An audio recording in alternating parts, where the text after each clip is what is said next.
Hi viewers, welcome to our channel. ప్రస్తుతం మనతో పాటు ఇమ్మంది రామారావు గారు సీనియర్ జర్నలిస్ట్ ఉన్నారు. వారితో ఒకసారి మాట్లాడదాం. సార్ నమస్కారం. సార్ నమస్తే బాబు. సార్ రేణు దేశాయ్ గారు ఫ్యాన్స్ ఒక విన్నపం చేశారు సార్. అంటే నన్ను టార్చర్ చేయొద్దు అని చెప్పేసి ఒక స్టేట్మెంట్ ఇచ్చారు. అంటే రీసెంట్ గా ఒక ఫ్యాన్ చేసిన ట్వీట్ కి ఆమె రిప్లై ఇస్తూ ఈ విధంగా చేశారంట కదా. అసలు ఎందుకు ఆ ఫ్యాన్ ఏం ట్వీట్ చేశారు, దానికి రీట్వీట్ గా రేణు దేశాయ్ గారు ఏం చెప్పారు, మరి ఎందుకు ఫ్యాన్స్ ని తను టార్చర్ చేయొద్దని కోరుకుంటున్నారు, ఎందుకు ఫ్యాన్స్ ఏ రకంగా టార్చర్ చేస్తున్నారు సార్ రేణు దేశాయ్ గారు? అంటే ఇక్కడ మనం ఫ్యాన్స్ లా ఉండాలండి. పవన్ కళ్యాణ్ ఫ్యాన్స్ ఆయన తాలూకు ఏదైనా సంక్షేమం ఆయన బాగోగులు చూడాలి. కానీ రేణు దేశాయ్ పాపం ఎంత ఆవిడ మాత్రం నా దృష్టిలో ఒక దేవత అండి. ఎందుకంటే తల్లిదండ్రులు ఒక్క చోట లేకపోతే పిల్లలు ఎంతగా పాడైపోతారో అందరికీ తెలిసిందే. కానీ తండ్రి దగ్గర లేకపోయినా, ఆ తాలూకు సంక్షేమాన్ని చూసేవాళ్ళు ఎవరూ లేకపోయినా, బంగారు తల్లిలాగా ఆధ్యాని, బంగారు తండ్రిలాగా అఖీరానందాన్ని పెంచింది.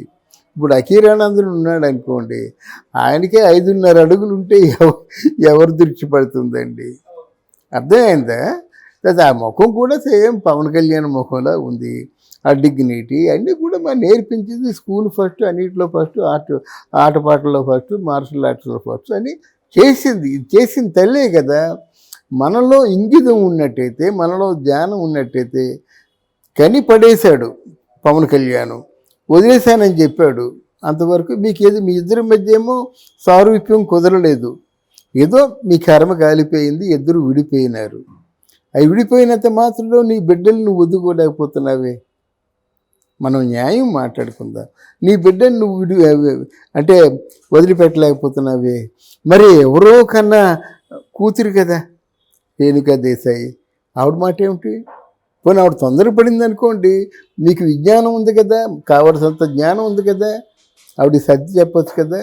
అంటే మీరు మొదటి నుంచి తొందరపాటు ఉంది.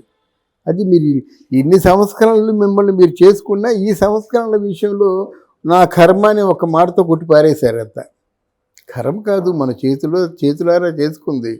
రేణు దేశాయ్ ఏం చేసిందండి? ఏమైనా అన్యాయం చేసిందా? లేకపోతే ఏమో ఆయన ముందుకు వచ్చిందా? విమర్శించిందా? ఏం చేసింది? ఏం చేయలేదు. ఇప్పుడు ఓపెన్ అప్ అయింది. తప్పదు, నేను వదిలేదు, ఆయన నన్ను వదిలేశాడని చెప్పింది. అయిపోయింది, సరదా తీరిపోయింది. ఏంటి ఎంతవరకు అంటే కంట్రోల్ చేసుకోవాలో అంతవరకు కంట్రోల్ చేసుకుంటుంది. మౌనంగానే ఆరాధిస్తూ ఉంది. ఆయన గొప్పవాడు అంటుంది, ఆయన చెడ్డవాడు అంటూ లేదే. ఆయనకి డబ్బుల మీద ఆశ లేదు. ఆయనకి ఎంత ఇప్పుడు 100 కోట్లు సినిమా తీసుకొని పెద్ద ప్యాన్ ఇండియా స్టారు అన్నీ అంటుంది కదా. నిజాయితీపరుడు అంటుంది, నిన్ను వేణోళ్ళ పొగుడుతుంది. నీ అభిమానులు నోటికి వచ్చినట్టు మాట్లాడుతుంటే మీరు స్పందించకుండా ఉన్నారు. అది కూడా ఒక విధంగా తప్పే అవుతుంది. తప్పు ఆ విధంగా మాట్లాడకూడదు. అంటే రేణు దేశాయ్ కాదు, ఎవరు ఆ స్థానంలో ఉన్నా మాట్లాడకూడదు. ఈవిడ తెలివైంది కనుక, ఒక నటి కనుక, మంచి ఫ్యామిలీలో పుట్టింది కనుక తన ఫ్యామిలీని రెండో కంటికి తెలియకుండా పిల్లల్ని ఆనిముచ్చేలా తయారు చేసింది. ఈరోజు అఖీరానందన్ సినిమా అంటే తొలి సినిమాకే 10 కోట్లు. అంటే 10 కోట్లు తీసుకునే హీరోగా పెట్టింది. 2 సినిమాలు హిట్ అయితే 100 కోట్లు. మరి బంగారు తండ్రిలా తయారు చేసినట్టే కదా. మరి పవన్ కళ్యాణ్ తయారు చేశాడా? పవన్ కళ్యాణ్ అభిమానులు తయారు చేశారా? తప్పు కదమ్మా. ఒకసారి అభిమానులు ఆలోచించుకోవాలి. వదిన అని పిలుస్తున్నారు, ఆ పక్కేమో ఆమెను విమర్శిస్తున్నారు. ఆ పిలిపేనే మానేయండి, విమర్శించలేని మానేయండి. వదిన అని పిలిచి వదిన్ని మీ పవన్ కళ్యాణ్ ఎలా చూసుకుంటాడో తెలుసు కదా. మీ ఆరాధ్య దైవం పవన్ కళ్యాణ్ వదిన పాదాల మీద పడి నమస్కారం పెట్టవచ్చు. కనీసం ఆమెను మంచిగా చూసుకునే ఆ మాత్రం కనీస జ్ఞానం మీకు లేదు. ఒక్కసారి మనం అంటే సామరస్యంగా ప్రశ్నిద్దాం. అర్థమైందా? నేను చాలా రిక్వెస్టింగ్గా అడుగుతున్నాను పవన్ కళ్యాణ్ అబ్బాండి, మీ తాలూకు దేవుడు లేకపోతే మీ తాలూకు అన్నయ్య వదినంటే పాదాల మీద పడతాడు. ఇక్కడేమో మీరు వదినంటే విమర్శల పాలు చేస్తారా, తిడతారా, ట్రోల్స్ చేస్తారా? తప్పు కాదు. ఆలోచించుకోండి, మీ మనసు మార్చుకోండి. ఎవరైనప్పుడు కూడా పవన్ కళ్యాణ్ కుటుంబానికి మంచి చేసే వాళ్ళందరికీ కూడా మీరు మంచినే పలకండి. ఈరోజు పవన్ కళ్యాణ్ కుటుంబం నిలబడుతుందంటే 20 ఏళ్ల కత్తిలు. ఆయనే చెప్పాడు, నా కొడుకు నాలా కాదు కత్తి అన్నాడు పవన్ కళ్యాణ్. ఎవరిని? అఖిరానందన్ చూసి. అంటే అట్లాంటి కుర్రాన్ని అందించి పెంచి పెద్ద చేసి అందించినటువంటి ఆ తల్లికి హెడ్స్ ఆఫ్ నిజంగా. అందువలన ఇందులో అభిమానులు నోటుకొచ్చినట్టు ట్రోల్ చేయడం ఇప్పుడు ఈ పరిస్థితుల్లో మంచిది కాదు. ఎందుకంటే స్వభావం అంటూ ఇంకా రేపు 19వ తారీఖున ముఖ్యమంత్రి పదవి అధిరోహిస్తున్నాడు, అంటే మా వర్క్ స్టార్ట్ చేస్తున్నాడు. అప్పుడు ఈ ట్రోల్స్ ఈ గొడవ లేదు, నేను వదిలేదు ఆయనే వదిలేశాడని మా కడుపు మండితే అంటుంది. ఇవన్నీ అవసరమా? అది చేద్దాం అనుకుంది ఏదో చెయ్యాల. నేను అప్పుడు చెప్పాను, ఇప్పుడు చెప్పానమాట. వాళ్ళు చేస్తుంది మిగతా వాళ్ళగా పేద కానవాయి పట్టుకొని కుయ్యమంటూ వెళ్ళడం కాదు. ఇక్కడ కత్తి మీద సాము చెయ్యాలి. ఈ పవన్ కళ్యాణ్ పిఠాపురంలో ఏవైతే ప్రామిసులు చేశాడో ఆ ప్రామిసులకి ఇప్పుడే పడిపోవాలి, శ్రీకారం పడిపోవాలి. ఆ శుభం పలికే వరకు ఊరుకోరు వాళ్ళు. రేపు 20 తర్వాత పిఠాపురం వెళ్తా ఉన్నాడు కదా, చాలా జాగ్రత్తగా ఆలోచించి మాట్లాడాలి.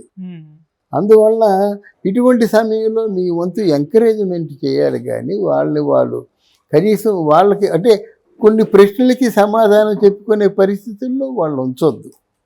అది అంటే ఫస్ట్ టైం కాదు సార్, చాలా సార్లు రేణుదేశాయ్ గారు అది వేరండి. అప్పుడు పవన్ కళ్యాణ్ ఇది ఆర్టిస్ట్, రేణుదేశాయ్ ఇది ఆర్టిస్ట్. టైగర్ నాగేశ్వరరావు సినిమాలు వేసింది కదా, ఆర్టిస్టులుగా పోతే అలా గౌరవనీయమైన 5 కోట్ల మందికి ఆయనకి 5 శాఖల్లో పనిచేస్తున్నాడు.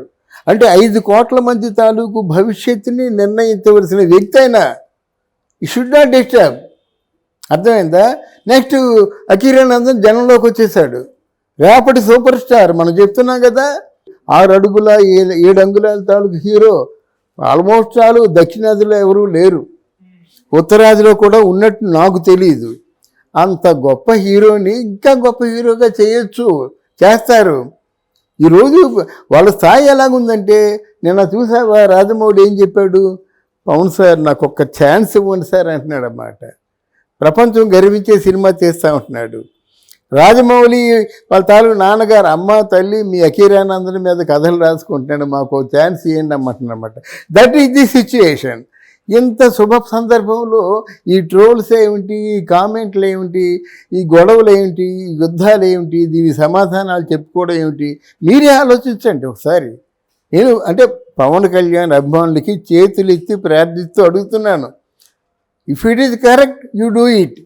నీ మనసుకే ఇది కరెక్ట్ కాదురా, మనం పొరపాటు చేస్తున్నారు అంటే మాత్రం దయచేసి వాడిని ప్రోత్సహించండి. ఒక మంచి హీరో రాబోతున్నాడు, పవన్ కళ్యాణ్ రాజకీయాల్లో పూర్తిగా రాబోతున్నాడు. ఆ సినిమాలు ఫినిష్ చేసిన తర్వాత దానికి రీప్లేస్మెంట్ ఎవరో కావాలి కదా. రీప్లేస్మెంట్ కావాలంటే అఖిరానందన్ కావాలి కదా. అఖిరానందన్ హ్యాపీగా ఉత్సాహంగా పౌరుషంగా యాక్ట్ చేయాలంటే వాళ్ళ అమ్మ కూడా ఆనందంగా ఉండాలి కదా. ఆ విషయం ఆలోచించండి, సరైన నిర్ణయం తీసుకుంటారని. అది నమస్తే. అది మీరు ఇన్ని సంస్కరణలు మిమ్మల్ని మీరు చేసుకున్న ఈ సంస్కరణల విషయంలో నా కర్మ అని ఒక మాటతో కొట్టి పారేశారు. అంత కర్మ కాదు, మన చేతులారా చేసుకుంది. రేణుదేశాయ్ ఏం చేసిందండి? ఏమైనా అన్యాయం చేసిందా? లేకపోతే ఆయన ముందుకు వచ్చిందా? విమర్శించిందా? ఏం చేసింది? ఏం చేయలేదు. ఇప్పుడు ఓపెన్ అప్ అయింది, తప్పదు. నేను వదిలేదు, ఆయన నన్ను వదిలేశాడని చెప్పింది, అయిపోయింది, సరదా తీరిపోయింది. ఏంటి ఎంతవరకు అంటే కంట్రోల్ చేసుకోవాలో అంతవరకు కంట్రోల్ చేసుకుంటుంది. Right sir, thank you so thank you అమ్మా.